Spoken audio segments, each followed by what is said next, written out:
कहानी की शुरुआत में हमें लीसा नाम की लड़की को दिखाया जाता है। लीसा पहले काफी खुश लड़की हुआ करती थी, लेकिन एक किलर ने उनके घर में घुसकर उसकी माँ को कुल्हाड़ी से काट डाला था। अपनी माँ की मौत के बाद से लीसा काफी ज्यादा डिप्रेस हो गई और उसने अकेले रहना शुरू कर दिया। वो अपना ज्यादातर टाइम अपने घर के पास एक कब्रिस्तान में बिताती है। वहाँ वो एक जवान लड़के की कब्र के आगे बैठकर अपना ज्यादातर समय बिताया करती थी। ये लड़का लगभग 50 साल पहले मर चुका था, लेकिन लीसा को उसकी मूर्ति के पास बैठकर समय बिताना अच्छा लगता था। हमें इस लड़के की स्टोरी बताई जाती है। बचपन में ही उस लड़के ने अपने माँ बाप को खो दिया था। आगे चलकर उसने पढ़ाई की और पियानो बजाना सीखा। इस वक्त उसे एक लड़की से प्यार हो गया, लेकिन बाद में उस लड़की ने इसे धोखा दे दिया। अपनी गर्लफ्रेंड के धोखा देने के बाद वो गॉड से अपनी मौत ही मांगता था और गॉड ने इसकी सुन ली। एक दिन उसी कब्रिस्तान में बैठे हुए हरे कलर की बिजली इसके ऊपर आ गिरी और वहीं उसकी मौत हो गई। कहानी वापस प्रेजेंट में आती है, जहाँ हमें लीसा के फादर के बारे में बताया जाता है। लीसा के फादर को एक दूसरी औरत से प्यार हो गया। लीसा के फादर ने उससे शादी कर ली। अब लीसा अपनी स्टेप मदर जेनेट और उसकी बेटी टेफी के साथ उसी के घर में रहती है। लीसा की स्टेप मदर उससे काफी ज्यादा चिढ़ती है, लेकिन वहीं टेफी उसे काफी सपोर्ट करती है। वो उसे अपनी रियल बहन की तरह मानती है। आज के दिन लीसा और टेफी को एक पार्टी में जाना था। टेफी लीसा से बोलती है कि वो टैनिंग मशीन में जाकर अपनी बॉडी को टैन कराए। लीसा अपनी बॉडी टैन करने के लिए उस मशीन के अंदर जाकर लेट जाती है, लेकिन उस मशीन में थोड़ी खराबी थी, जिसकी वजह से लीसा को करंट लग जाता है। इस बात को इग्नोर करके लीसा और टेफी पार्टी में चली जाती हैं। तभी लीसा गलती से एक नशीली ड्रिंक पी लेती है, जिसकी वजह से उसका सर चकराने लगता है। इतने में ही लीसा का लैब पार्टनर डग भी वहाँ पहुँच जाता है। डग लीसा को पकड़कर ऊपर रूम में ले जाता है, लेकिन उसके इरादे ठीक नहीं थे। वो लीसा के साथ बदतमीजी करने लगता है। लीसा को ये सब पसंद नहीं आता और वो रोते हुए उसी कब्रिस्तान में पहुँचती है। लीसा की जिंदगी जैसे खराब हो चुकी थी। उसका सपोर्ट करने के लिए इस दुनिया में कोई भी नहीं था। वो रोते हुए उस लड़के की कब्र के पास आती है। वो गॉड से प्रे करती है काश ये लड़का जिंदा होता। लीसा गुस्से में अपने घर पहुंचती और आते ही एक शीशे को तोड़ देती है। वहीं दूसरी साइड हमें कब्रिस्तान का सीन दिखाया जाता है। आसमान में 50 साल पहले की तरह आज भी ग्रीन बादल छाए थे। उस लड़के की मूर्ति के ऊपर हरे कलर की बिजली गिरती है। सीन शिफ्ट होता है और अगले दिन लीसा सोकर उठती है। उसके सामने उसकी स्टेप मदर खड़ी थी, क्योंकि लीसा ने रात को गुस्से में शीशा तोड़ दिया था और इसी वजह से उसकी स्टेप मदर उसे बहुत ज्यादा डांटती है। वो लीसा से बोलती है कि उसे उसके पैसे भरने होंगे, लेकिन लीसा के पास कोई पैसे नहीं है, जिस पर उसकी स्टेप मदर उसे एक जॉब करने के लिए बोलती है। लीसा के डैड भी उसका बिल्कुल सपोर्ट नहीं करते। इस घर के अंदर उसकी बिल्कुल वैल्यू नहीं थी। ना चाहते हुए भी लीसा को एक जॉब करनी पड़ती है। वो अपने स्कूल के बाद जॉब पर जाती है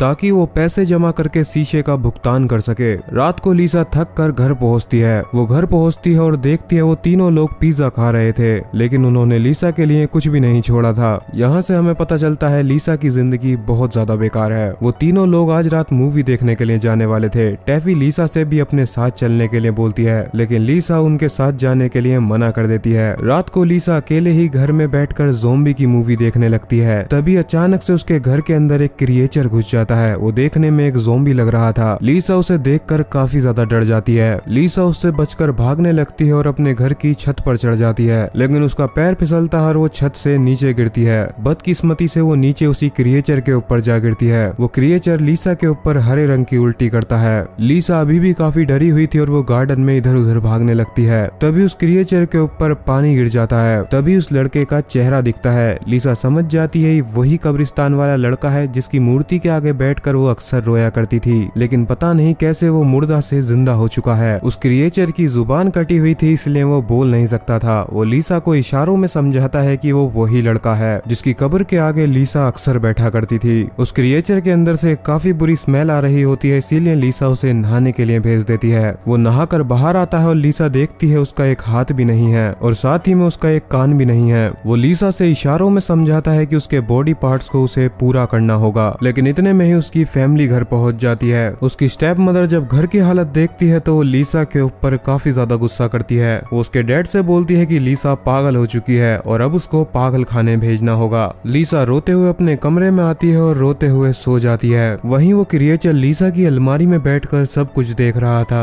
अगली सुबह वो लीसा की अलमारी से निकालकर एक अनोखी ड्रेस देता है और ऐसी ड्रेस लीसा कॉन्फिडेंस की वजह से नहीं पहना करती थी, लेकिन वो क्रिएचर उसे उस ड्रेस को पहनने के लिए फोर्स करता है। लीसा उस ड्रेस को पहनकर अपने स्कूल जाती है। उस ड्रेस को पहनने के बाद लीसा काफी ज्यादा कॉन्फिडेंट फील करने लगी थी। स्कूल में सभी लोग उसे ही देख रहे थे, यहाँ तक कि उसका क्रश माइकल भी उसके पास आता है। दूसरी साइड घर पर वो क्रिएचर लीसा की स्टेप मदर को परेशान करने के लिए उसके खाने में कीड़ा उगल देता है। वो जब खाना खाने के लिए जाती है तो उसे अपने खाने में कीड़ा मिलता है। ये देखकर उसे लगता है ये काम जरूर लीसा ने किया होगा। वैसे तो उसे आज शहर से बाहर कॉन्फ्रेंस में जाना था, लेकिन वो अपना प्लान कैंसिल कर देती है। वो अब पहले लीसा को पागल खाने भेजेगी। लीसा के आते ही वो उसे पागल खाने भेजने की बातें करती है, लेकिन तभी पीछे से वो क्रिएचर लीसा की स्टेप मदर को जान से मार देता है। उसकी स्टेप मदर के मरते ही वो उसका कान भी काट लेता है। कमाल की बात ये थी, ये देखकर लीसा को जरा भी दुख नहीं होता। वो लोग उसकी स्टेप मदर की डेड बॉडी को उठाकर उसी लड़के की कब्र में फेंक आते हैं। घर आकर वो क्रिएचर लीसा से उस कान को उसके ऊपर सिलने के लिए बोलता है और लीसा ऐसा ही करती है। वो उस कान को उसके कान की जगह लगा देती है, लेकिन उस कान को लगाने का कोई फायदा नहीं था क्योंकि वो उस कान से सुन ही नहीं सकता था। जिसके बाद वो क्रिएचर उसे इशारों से बताता है झटका लगने के बाद ये कान भी काम करना शुरू कर देगा। तभी लीसा को उस टैनिंग वाली मशीन के बारे में याद आता है। वो उस क्रिएचर को उस टैनिंग वाली मशीन के अंदर लिटा देती है और जैसे ही वो उसे ऑन करती है उसे भी करंट लगता है, जिससे अब उसका दूसरा कान भी काम करने लगा था। अब लीसा पूरी तरीके से चेंज हो चुकी थी। वो पहले वाली लीसा नहीं रही थी। अपने नए एटीट्यूड की वजह से वो स्कूल में भी काफी ज्यादा फेमस होने लगी थी। अब वो डग के साथ फ्लर्ट करने लगती है। डग वही लड़का है जिसने लीसा के साथ पार्टी के अंदर बदतमीजी करने की कोशिश की थी। वो प्लान बनाकर डग को उसी कब्रिस्तान के अंदर बुलाती है जहाँ पहले से ही वो क्रिएचर उसका इंतजार कर रहा था। वो डग के आते ही उसे जान से मार देता है और उसका हाथ काट लेता है। अब लीसा डग के हाथ को उस क्रिएचर से अटैच कर देती है, जिसके बाद वो उस टैनिंग मशीन के अंदर उसे दोबारा से झटका देती है और अब उसका दूसरा हाथ भी काम करने लगा था। दोनों हाथ जुड़ने के बाद वो लीसा को पियानो बजाकर सुनाता है। अब लीसा काफी ज्यादा खुश थी क्योंकि कहीं ना कहीं उसे समझने वाला कोई तो मिला था। वहीं घर के अंदर टैफी और उसके डैड काफी ज्यादा परेशान थे क्योंकि उसकी स्टेप मदर अभी तक घर नहीं आई थी। उन्हें लग रहा था कि वो एक कॉन्फ्रेंस के अंदर गई है, लेकिन जब वो कॉल करके देखते हैं तो उन्हें पता चलता है कि वो कॉन्फ्रेंस के अंदर आई ही नहीं थी। वो लोग इस बात की खबर पुलिस स्टेशन दे देते हैं। लीसा को पता चल जाता है कि पुलिस ने इन्वेस्टिगेशन चालू कर दी है और लीसा जल्दी ही पकड़ी जाएगी और शायद 2 लोगों की जान की हत्या के बदले उसे फांसी की सजा मिलेगी। इसीलिए पकड़े जाने से पहले वो माइकल को प्रपोज करना चाहती है। अगले दिन लीसा स्कूल जाती है ताकि वो माइकल से बात कर सके, लेकिन आज के दिन माइकल स्कूल ही नहीं आया था। तभी प्रिंसिपल लीसा को अपने ऑफिस में बुलाती है जहाँ पुलिस लीसा का इंतजार कर रही थी क्योंकि पुलिस को शक था कि डग की मौत के पीछे लीसा का हाथ है, लेकिन कोई सबूत न मिलने की वजह से पुलिस उसे जाने देती है। दूसरी साइड वो क्रिएचर भी अब शहर में घूमने लगा था। वो एक आदमी के कपड़े छीन लेता है और साथ ही में उसकी कार भी छीन लेता है।